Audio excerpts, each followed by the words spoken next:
मियां साहब जी कहते लखां जोड़ सिंगत दे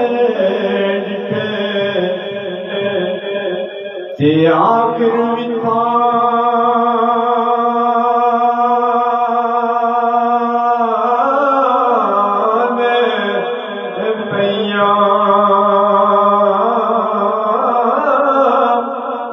जिन्ना बाजो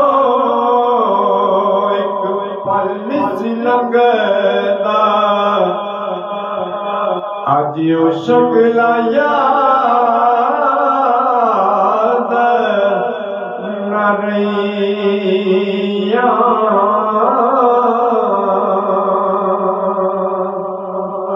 ते पढ़ने दा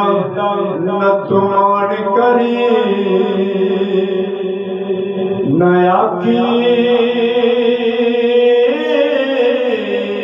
मैं पढ़िया